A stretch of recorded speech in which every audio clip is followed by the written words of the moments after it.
Welcome to Stuff You Should Know, a production of iHeartRadio.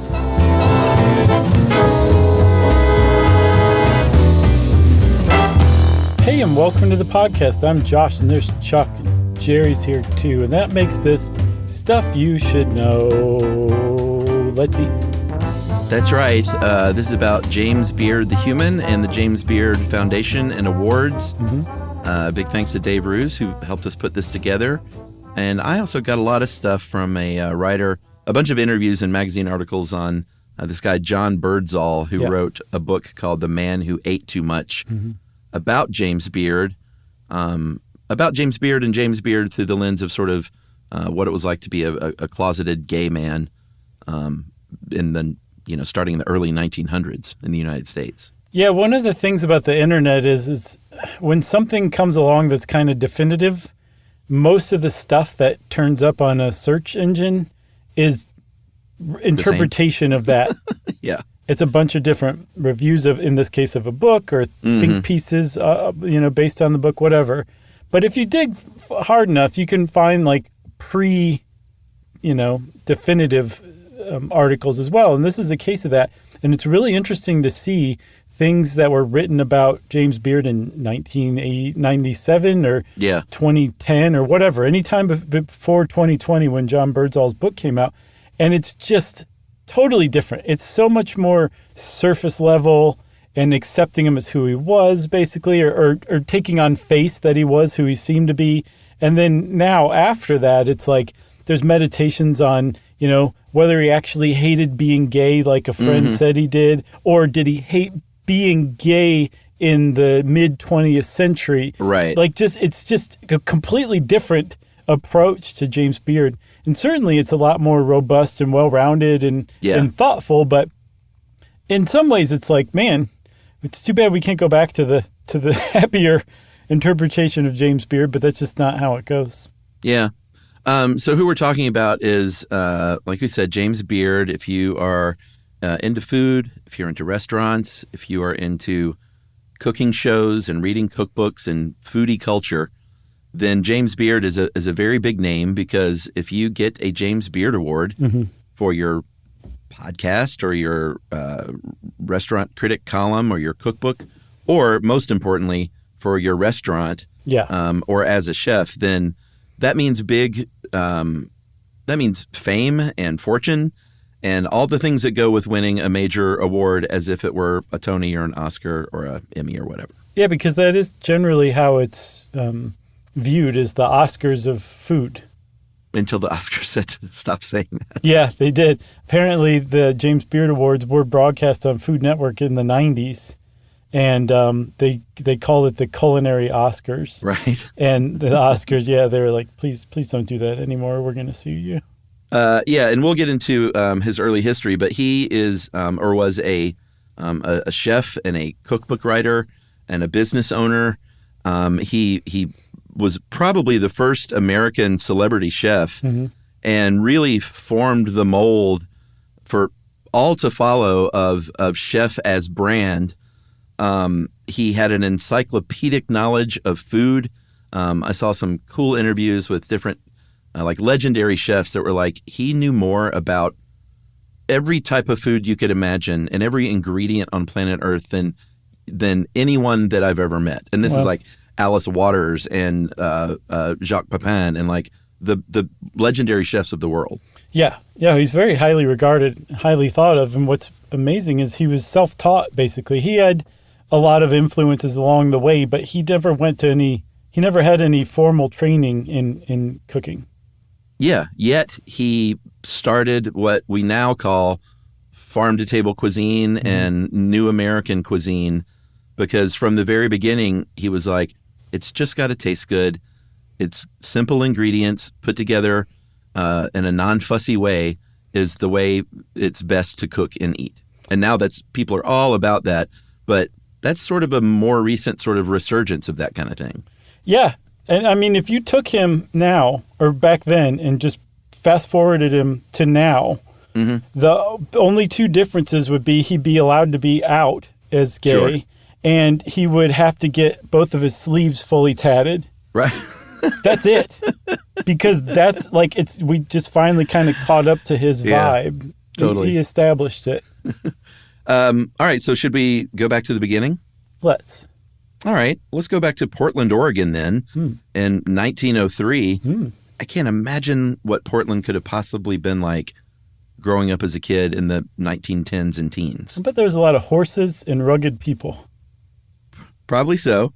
In his own memoir, he semi-accurately described his life as very idyllic in the sense that from the very beginning, he grew up eating great food for a couple of reasons. For three reasons, really. One is because where he lived in Oregon near the coast, they had great fresh seafood everywhere and forest everywhere. So these great wild berries and vegetables or organic stuff, because that's just everything was basically organic, but pre-mass farming and pesticide. Right, totally. And the other two reasons are that his mom, who was an English woman named Elizabeth Beard, was very much into good food and like making sure her son ate like really great stuff and the finest things, because they had some money and he was pretty spoiled. He was an only child, right? Yeah, I think so. And then the other was his, who ended up being kind of his godfather, because apparently his dad wasn't a very good guy, which was a Cantonese immigrant chef who was the chef of the house named Julette, who they were very, very close. And from a very early age, James Beard was exposed to Chinese and Asian cooking, Cantonese cooking in particular. I believe that Julette was also a master bread maker. And Portland has one of the oldest Chinatowns in the U.S. So as a young kid, he was being exposed to all kinds of great cuisines thanks to the, I think, live-in chef. Yeah, and if you put those two together, you get a really good approximation of what he did. He took he created American cuisine at a time, like when he really kind of became a public figure. It was at the exact same time that we were learning how to make frozen foods and building TV trays, and there was a whole gee whiz thing to like aluminum foil and stuff like that. So he pushed against that and said, no, we want fresh stuff. We want seasonal stuff. You don't want stuff that was picked 6 months ago and frozen ever since. And a lot of America was like, yeah, we do. This is amazing. This is like the space age in the future. Sit down. And then on the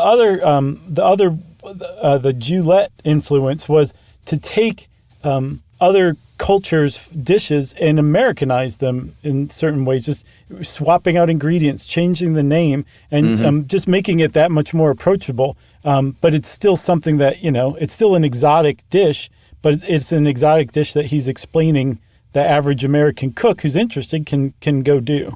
Yeah, for sure. Like I said, his dad was not a great dude, wasn't around that much.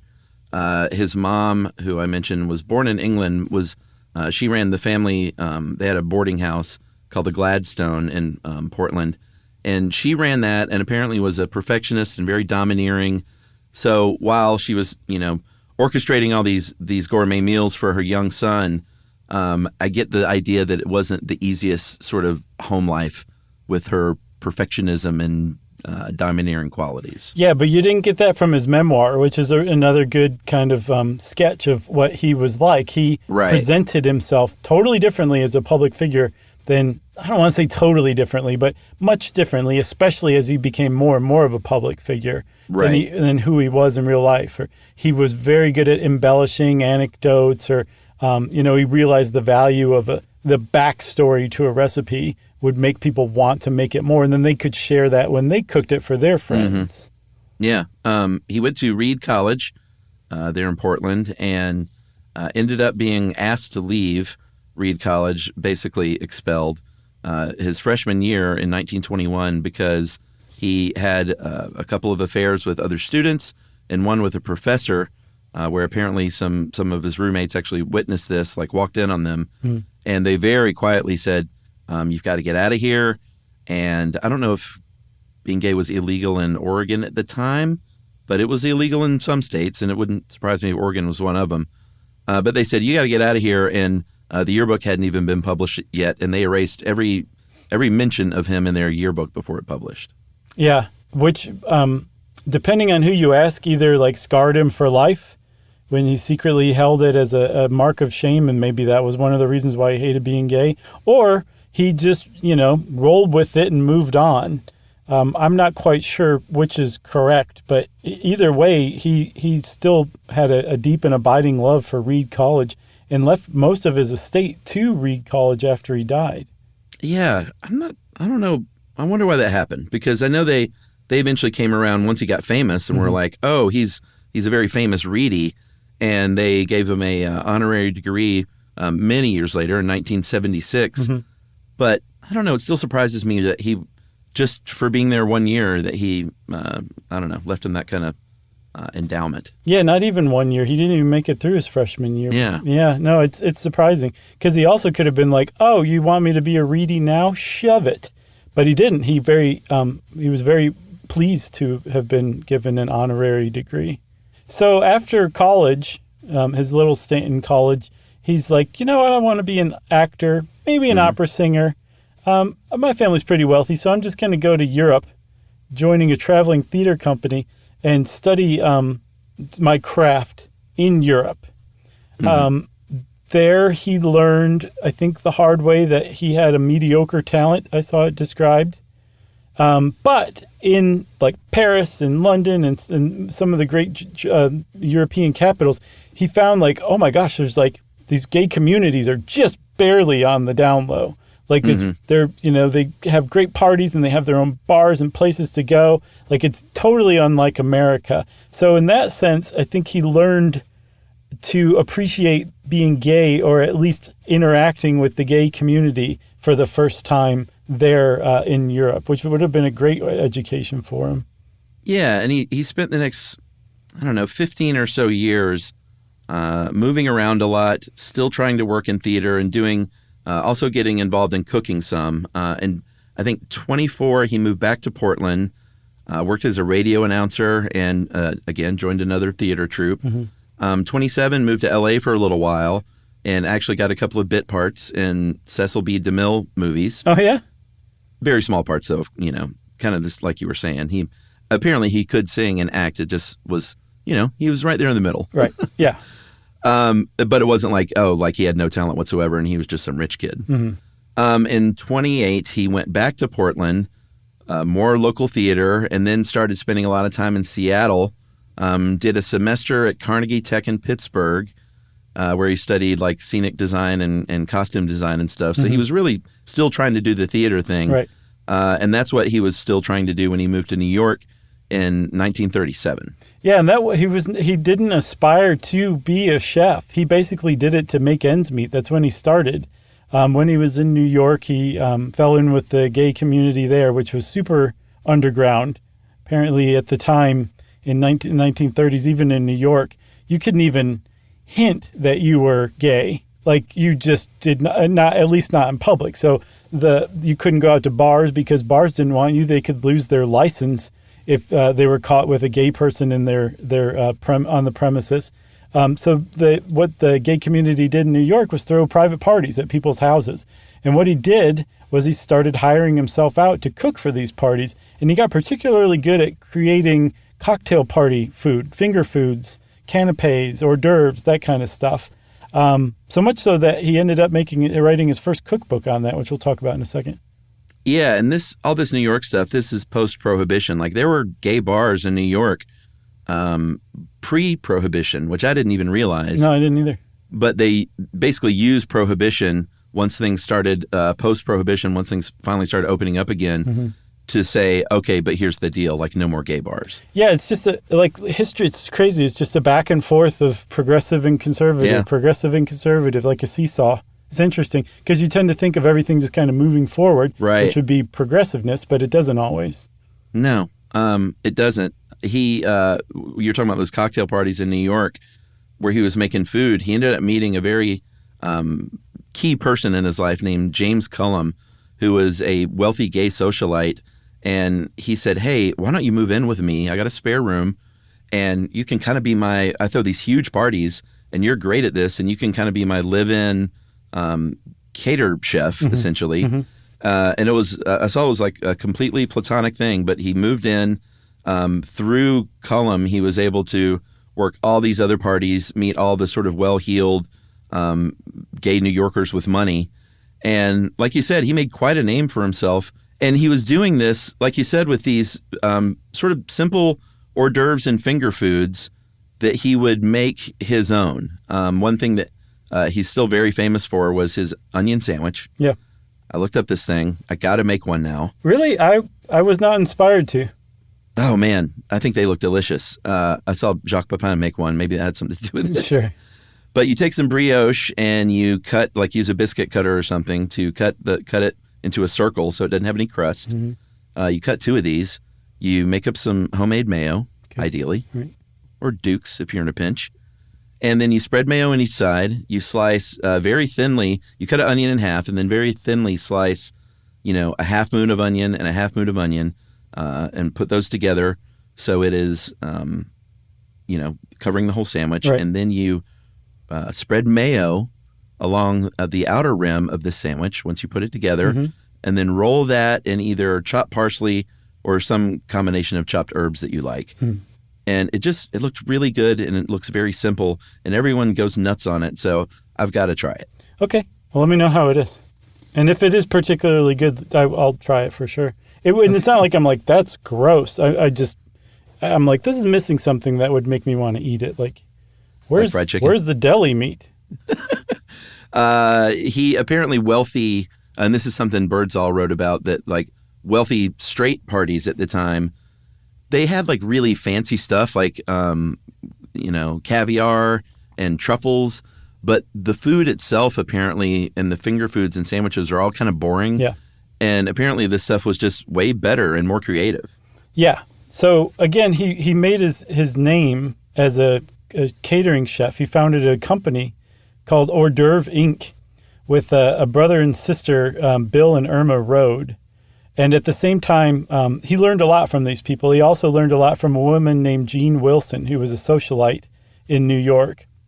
And all 3 of them kind of took him under their wing, taught him things like the value of like going out and finding good ingredients at stores mm-hmm. in New York, like how to appreciate wine, or at least pretend like you understand how to appreciate wine. From Bill Rode, he learned the value of adding a backstory to a dish, how mm-hmm. important that was. And it was if his education came in like peaks and valleys, this was another big peak in his culinary education, you could say. And he went on in, I think, 1940, just a few years after he started cooking, I think, right? Didn't you say it was 37 that he really started? I mean, he moved to New York in 37, and I think kind of ditched everything else in like 38 and 39. Okay, so in 3 years, he went from teaching himself how to cook, basically, hanging out with New York society, to writing his first cookbook in 1940, which he claimed to have written in 6 weeks. Yeah, shortly thereafter, and I guess we'll take a break after this, but he was drafted into the Army. I saw he enlisted and that he was drafted, so I'm not sure which is true, but I saw drafted more often than enlisted. And that ended his catering business for a couple of reasons. I think even before he was drafted, the food rationing basically ended that catering business. But he was drafted in 42 into cryptography school and served in the U.S. Seaman Service in places like Brazil and Puerto Rico and Panama and France. So he's, in a way, still kind of continuing his food education by living in these places with awesome food. Man, that's super interesting. Should we take that break? Yeah, let's. All right, we'll be right back with more on James Beard. Learning stuff with Joshua and Charles. Stuff you should know. Wanna learn about a pterosaur and call it pterodactyl? How to take a perfect poop and all about fractals. Genghis Khan, Attila the Hun, the Lizzie Borden murders and the cannibal runs. Gonna explain everything to your brain explodes. It's Chuck and Josh. It's stuff you should know. Word up, Jerry. All right, so I mentioned Jean Wilson, Bill and Irma Rode. They had a huge impact on his culinary education, I should say. Nothing formal again, like there was just hanging out with the right people who kind of provided this and that, and sometimes recipes. He co-owned the catering business with them. But the first chance he got to cut them out credit-wise, he took. In his 1940 cookbook, hors d'oeuvres and canapés, there's no mention of them. There's no mention of any of the hors d'oeuvre Inc. or of their ownership in hors d'oeuvre Inc., I should say. And he kind of, at least in retrospect, became a little bit famous for, at the very least, to put it as nicely as possible, not giving credit where credit is due. At worst, using people and then burning the bridge in an effort to climb ever upward. I saw that onion sandwich recipe might have even been from the Rhodes. Yeah. I'm not sure about that 100%, but that could be an example. He was very prolific, wrote a lot of books from 1940 to 1983. He had 20 cookbooks, including in 1959, sort of his seminal work, the James Beard Cookbook, that had, it was kind of like a kitchen Bible, which apparently he wasn't a big fan of those kinds of books. Uh-huh. And this was not even close to his favorite of his own, but it was the best-selling and had everything in there from how to make like a French cassoulet to how to boil water, and was, I think, the first cookbook to feature the chef on the cover. It was just unheard of to do at the time. Mm-hmm. It was just, the joy of cooking or whatever. You would just have text. And he was the first person to put his mug on there. And again, that's just sort of laid the groundwork for chef as brand. He was this really big guy. He was 6'3", weighed over 300 pounds. He eventually was bald and kind of looked like a Uncle Fester type. But apparently just had no self-consciousness about the way he looked, and a bigger person, like eating a lot, because he ate a ton and consistently talked about how much he loved to eat a lot of food. So much so that he had one of the first cooking shows, maybe the first televised cooking show in America in 1946. It was titled "I Love to Eat." That was his catchphrase. Yeah, he would say that at either the end or the beginning of every one. It only ran for a year, and from what I could tell, that was his only TV show. He made some appearances on other shows like the Mike Douglas Show and other stuff like that. Mm-hmm. But that was his TV show. That was his one TV show. Instead, he ended up making his name more with like cookbooks and a cooking school and all of that. But on that show, apparently you can see the beginnings of that chef brand of his, where he had a big appetite, but only for delicious food, right? Mm-hmm. So he had no problem with eating and eating and eating, but it had to be good food. He wasn't going to waste that on any junk. Yeah, for sure. And I looked for clips of this show. I found a couple of short ones. It's really kind of hard to find stuff because he just didn't preserve, we've talked about it before, mm-hmm. Media like they do now. But I did read in one of the Birdsall interviews where he was saying that despite being in the closet, he said gay men at the time, he said they would drop what they called hat pins. Uh-huh. So just little references or a little, the way they said something to kind of as code of like, hey, I'm gay. Like you see what I'm putting down here. Mm-hmm. And he would do that apparently on his TV show, and he would drop little hat pins just sort of to the gay community at least, so they would know that he was gay. But straight people are just like, well, this guy's just so fun. Yes. I wonder what community does that now and we're not aware of it. Who knows? I'd be very curious. If you know, listener, write in. But yeah, apparently he was very much like that until that first best-selling cookbook, the James Beard Cookbook, came out. I read that any semblance of that was totally stripped out.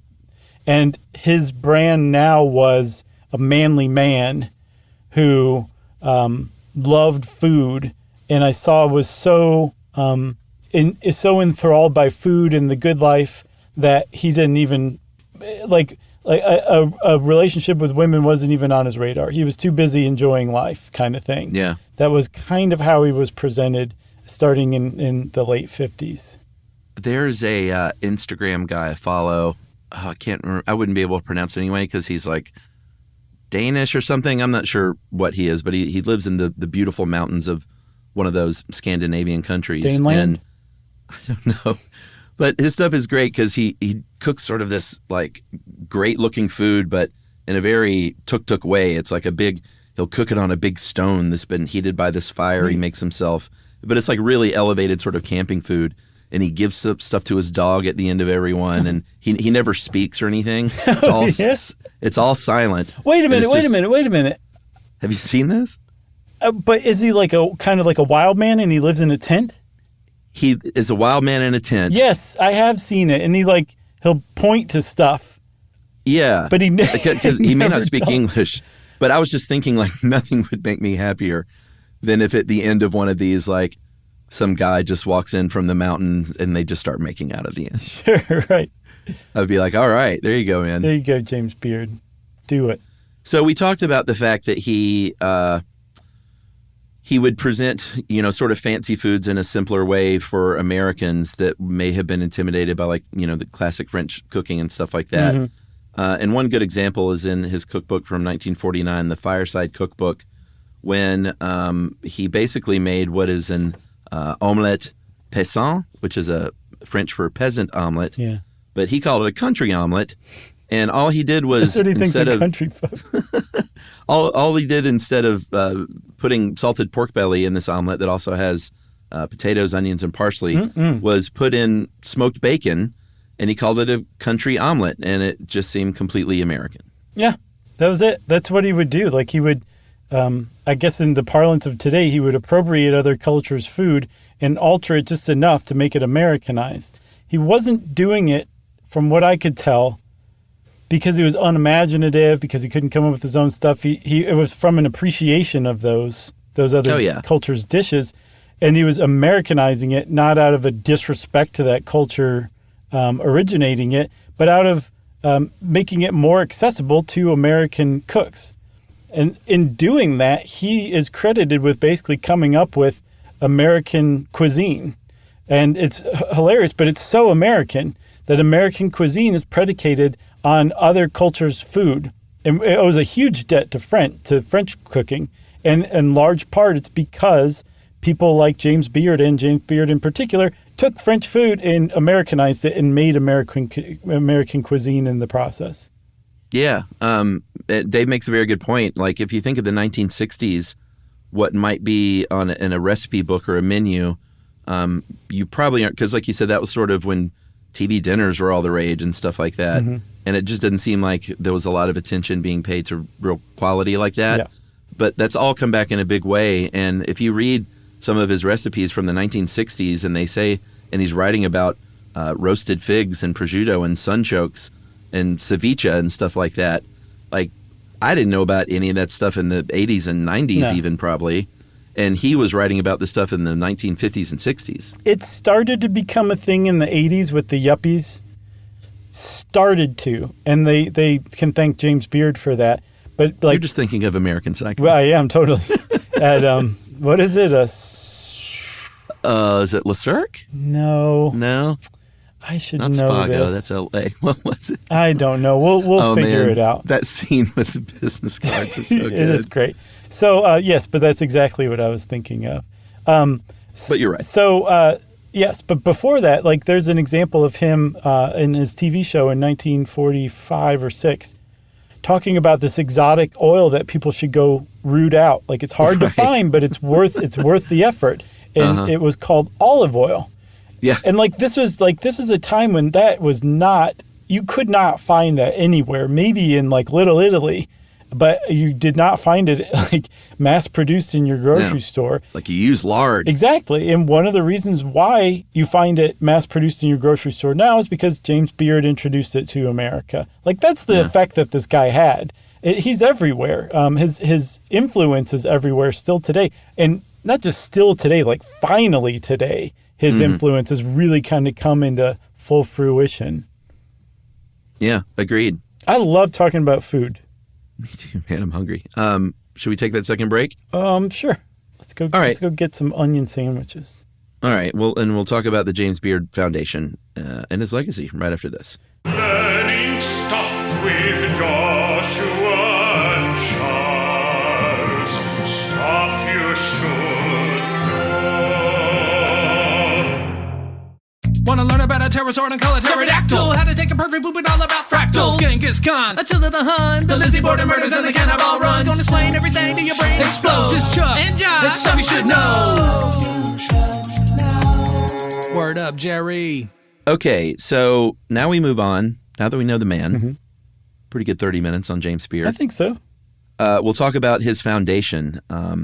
In the 70s, in New York, he bought a townhouse at 167 West 12th Street in Greenwich Village. And now he was sort of a little more on the down low. He wasn't on TV as much. He wasn't. He was still writing cookbooks, but he was just a little more private, I guess, at that point. He was free in the 70s in New York, especially in Greenwich Village, to be a little more out. Although he, apparently he was just sort of a homebody with his longtime partner, who was a pastry chef, Gino Cofacci, and would again throw these great parties, these great holiday meals. In 1981, he started, and this is a big part of his legacy today. He founded with restaurant critic Gail Green, City Meals on Wheels. And to date, and this is basically, it's not officially Meals on Wheels, but just a similar thing that covers New York City.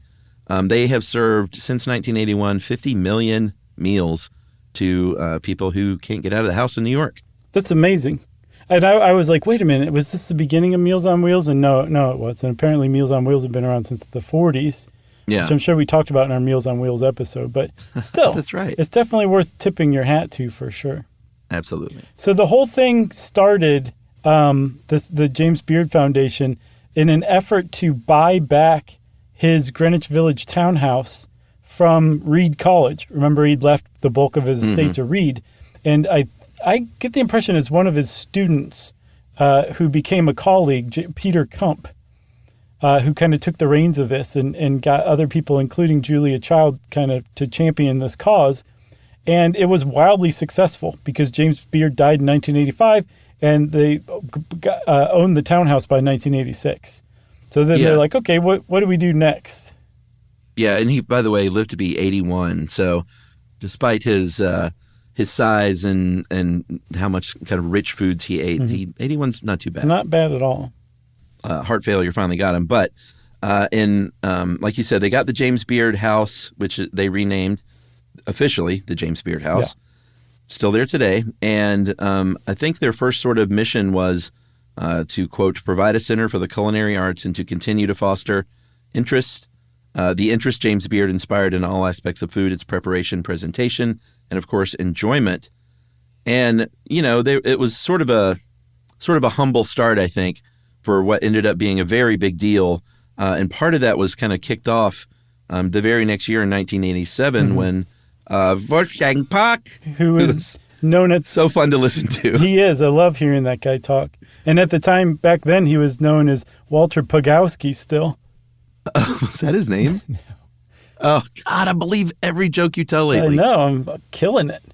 Oh, gosh. I would love to hear a interview or just a conversation between Wolfgang Puck and Werner Herzog. Yeah, totally. That would be the best. It'd be mesmerizing. Puck said, hey, can I host a dinner at your house?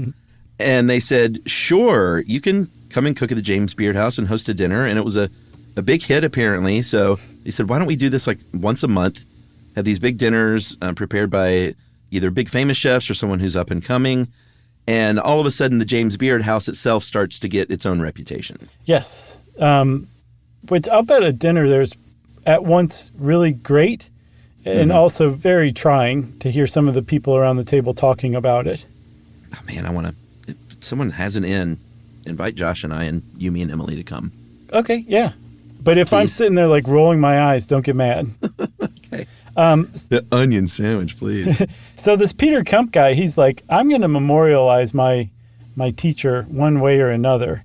I mentioned Julia Child. Really, I don't know if we said that she and James Beard were very good friends. Yeah. And at a time, probably 70s, 80s, they were the two most well-known chefs in America, far and away, which is remarkable because, again, neither one of them were formally trained. I think they were both self-taught. Yeah. So Julia Child's on board, but Peter Kump is really kind of running the show here. And they start handing out awards pretty quickly after the Beard House is established and the Beard Foundation is established. And at the time, they give the award out for Great American Chefs. And you could expect a certificate, a commemorative chef's knife. Nice. And that's about it at the time for the first few iterations of this award. Yeah, like, of course, a little recognition for those in the know, but it's not like now where a lot of people now are like, oh, it's a James Beard restaurant. We got to go there. Totally. Like, just from people watching, Food Network and stuff like that. In 1990, so they just had bought this house in the, 87? 86. 86, and got things going sort of in the late 80s. And then in 1990, the publisher of the Who's Who of Cooking in America said, you know what, we'd like to sell this property. And Kump said, I'll take it, and bought the rights to, at the time, it was sort of the best honors book for top chefs. Mm-hmm. And he said, well, here, let's expand it, though, and let's not have just chefs, but let's have food critics and restaurants and wine sommeliers and wine people and cookbooks and eventually, podcasts and blogs, and let's give awards for all kinds of things. And eventually that became the James Beard Chef and Restaurant Awards that we still have today. Yeah, I think they actually had them in parallel for a little while, and then they shut down the Who's Who of Cooking in America because those awards were only given out by previous award winners, so it became kind of an Ouroboros. It wasn't very expansive. It was very tight-knit. But the James Beard Chef and Restaurant Awards, at the very least, were meant to be more far-looking than the Who's Who of Cooking in America was. Yeah. Whether they achieved that or not depends on who you ask and what year you asked it. But eventually in the early 90s, it started to become at least you could see the outlines of the prestigious award that it is today. Yeah, for sure. The first awards in 91 were held on the MS New Yorker dinner cruise ship. And the best chef, and they give them out, I think New York, Texas, and California now each are their own region. And then everyone else is split up into like Southeast and Northeast and stuff like that. Flyover states. Exactly. But that first year, see if you recognize any of these names. The very first year of those awards, Southeast winner was Emeril Lagasse. Isn't he the one who'd be like, I guarantee? No. Huh. Well, then, no, I haven't heard of him. He's the BAM guy. The Midwest was Chef Rick Bayless. Bobby Flay won Rising Star Chef. Wasn't he married to the actor from Law and Order? Bobby Flay? The assistant DA for a while? Oh, I don't know. Yeah. Maybe. That's a yes. A chef, Nancy Silverton, who was a legend, won Pastry Chef in 91, then won for her restaurant Campanile in 2001, and then won for Best Overall Chef in 2014. So she's a 3-time winner. And if you're wondering who won Best Outstanding or Overall Outstanding Chef that very first year, hey, look at me. It's Wolfgang Puck. Oh, really? Very first winner. Very nice. That's appropriate because he helped put the James Beard House on the map. Oh, and also quickly for you wine lovers, Robert Mondavi won Outstanding Wine and Spirits Professional that very first year.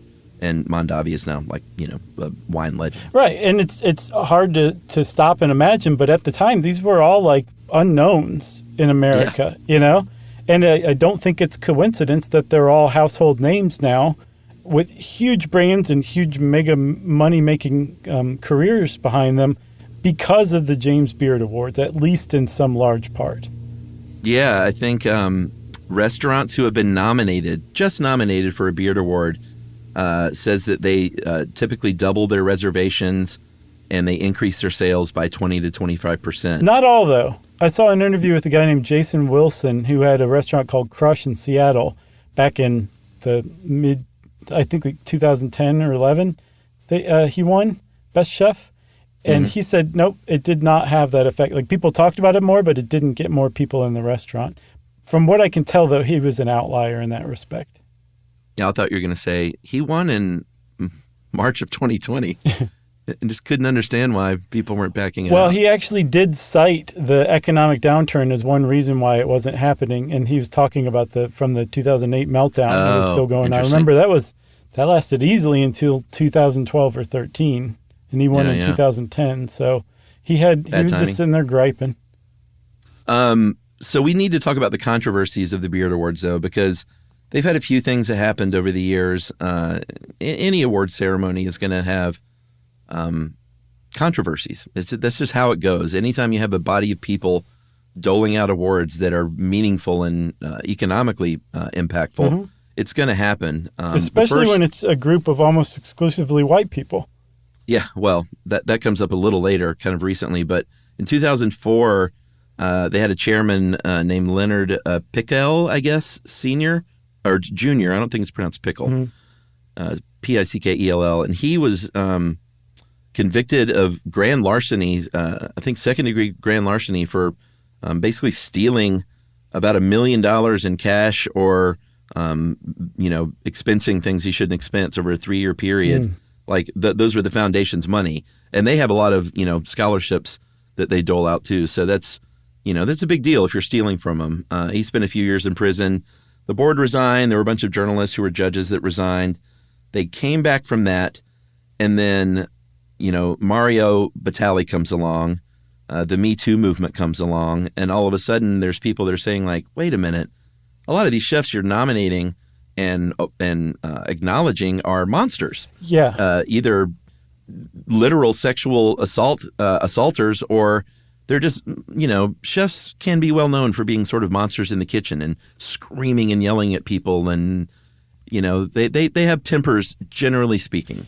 True, but I saw, and it makes a lot of sense, you can really blame Food Network producers and other network producers who created kitchen-based reality shows for perpetuating that and making it seem normal and creating that whole generation of mean, bullying chefs who would just do that without a second thought, thanks to people like Gordon Ramsay doing that on TV for year after year after year. But they were already doing it in real life. Yes, true, but there's also always been chefs that didn't do that too, and it made it made it trendy to do that. It just made it acceptable. Yeah, you're right. For so long that it wasn't until the last few years that people really started pushing back on it and said, "No, this isn't normal. It's not okay for our entire industry to be like this. I shouldn't be berated at work every single night. That's not okay." And so people finally pushed back on it, and the James Beard Awards got caught in the middle of that because they've been awarding all these chefs that were really troublesome people and mean over the years, all these awards, award after award after award. So they were also supporting it indirectly, and you can also make a case directly too. And so once this was kind of established, like, this is not okay, James Beard Awards, you are the arbiter of who are good chefs. You got to do something about this too. They kind of went back and said, okay, what are we going to do about this? We've got to do something, because at the very least for optics, we can't keep giving these people awards. And who knows, maybe they actually do care about the industry and the people working in the industry. And in that case, they really needed to reconfigure what they were doing and reevaluate it. Yeah, and it wasn't just, monsters in the kitchen, but it was a pattern of like, hey, and this is just the history of the restaurant industry. It's like white men are recognized more. They're more, at least in the past. Just the restaurant industry, though. Yeah, it's gotten way, way better in the last, 10 or 15 years. But, for most of restaurant history, it was like white men were the chefs and they were running the show. For the most part. There were exceptions, of course. It's gotten way, way better now. There's much more inclusion. In 2018, the James Beard Foundation said, we need to make some real changes to, A, kind of get these bad apples out of the nomination process to begin with, and B, be more inclusive and sort of think outside our own, box that we've been in for so long about what makes a good chef. Yeah, totally. So they did do that. They made a concerted effort and were kind of successful pretty much out of the gate. but they became victims of their own ambitions in 2020 when they canceled the James Beard Awards, not just for 2020, but for 2021. And they blamed it on the COVID pandemic, which made sense. But people were also like, well, everybody else has been doing this stuff over Zoom. Like, why would you cancel the whole awards? Yeah. And apparently an insider in the foundation, who was also like either a chef or a journalist or whatever, came and told everybody else, that's not why they canceled the awards. They canceled the awards because every single person who won this year, in reality, is white. So they just didn't give out the awards. And that caused a huge stir among everybody in the industry, Yeah, they covered it up. And this was after trying to do the right thing, and they canceled, like you said, the next one just because they were still sort of reeling from what had happened in they canceled, in 2021 because they were still reeling from 2020. Finally came back last year in 2022 with the first awards in, I guess, 3 years. And they had a total overhaul of the committee and how they judge. They're saying that, there's an ethics committee now that vets nominees just on a personal level. And then also said, and the way we're judging, like, we need to think about the criteria in different terms as well moving forward. Yeah. They still don't have it figured out because this ethics committee has become such watchdogs, or guard dogs, I should say, of the James Beard Awards, that they hire private investigators to investigate the nominees. Yeah. And part of the nomination process now is being grilled over Zoom or probably in person now by private investigators working on behalf of the James Beard Ethics Committee. And that soured people in and of itself. So they're like a pendulum that somehow misses the middle every time. It just keeps going from one side to another. And I think they're on the right track. And somebody gave them credit. They said, one chef said that what we're seeing is, quote, an institution self-correct in real time, which is, that's fair. And maybe they should take off another couple of years until they get it figured out. But they're trying at least. And they have been successful some years, but there's just been misstep after misstep as they try to figure this out. It's a big systemic issue, and they're kind of like the vanguard of the whole thing. So people are looking to them more than other places too. Yeah, there were two incidences this past year in particular that made the news. One was that a finalist for Best Chef in the South, an Alabama chef named Timothy Hansis, was disqualified a month before the awards because they were like, he's one of these guys that berates his staff, even yells at customers. He denied this stuff, said, he's like, that's not true. Well, it sounded like he was like, hey, listen, I'm a passionate guy, but this stuff is not how it's being characterized. But one of the real problems is they didn't communicate that to the committee members that they had disqualified it. Like, they found out about it in the press. Oh, wow. And a lot of other chefs and judges, because I think there's like 600 ultimate judges that are like chefs and food writers and journalists all over the country. A few of those quit. One called it fake virtue signaling. One smashed his previous award. Another stepped down in protest. And then this Kentucky chef named Sam Four was a finalist for Best Chef Southeast. And she said that she was questioned, given basically no notice, questioned over Zoom by these investigators over social media posts where she had spoken out against domestic violence and sexual assault. And the way this happens is anonymous tipsters calling in. So you can call in and anonymously say anything you want about someone, and all of a sudden you're being investigated without any prior, warning of what is even going on. So all of a sudden she's on this Zoom, and they're saying that she was it was targeted harassment and bullying because of some tweets that she sent out, sort of exposing stories of sexual assault, but she never named anybody. And she told the people, she's like, how can you accuse me of targeted harassment if after an hour you still don't know who I'm targeting? Right. Like, I didn't name anybody. And she was, obviously really upset about this. And it just seems like there's way too much secrecy around how it goes down, these investigations. They don't have a real true like day in court for the accused. It's just they're kind of just almost surprised, it seems like, and before you know it, then they're not in consideration, and they're like, well, wait a minute, I didn't even get a chance to plead my case in full. It sounds Kafkaesque. Yeah, Bourdain has always been very critical. He had a lot of bad stuff to say about the Beard Awards over the years. I'm sure. Funny stuff. A lot of it about not being inclusive and like, who do you think you're kidding by saying you're now inclusive, stuff like that. And it's just like, he wasn't an award guy. He's kind of like the people who bash the Oscars and just a bunch of industry people, patting each other on the back. Yeah. I'll always remember a tweet from him right when Baby Driver came out and everybody was crazy for it.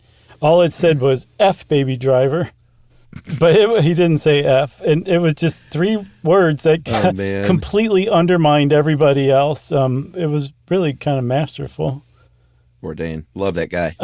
So, yeah. One thing, though, Chuck, just to wrap this all up, to me, James Beard is still such an enigma and confusing. I have no idea what he would make of this award scandal stuff.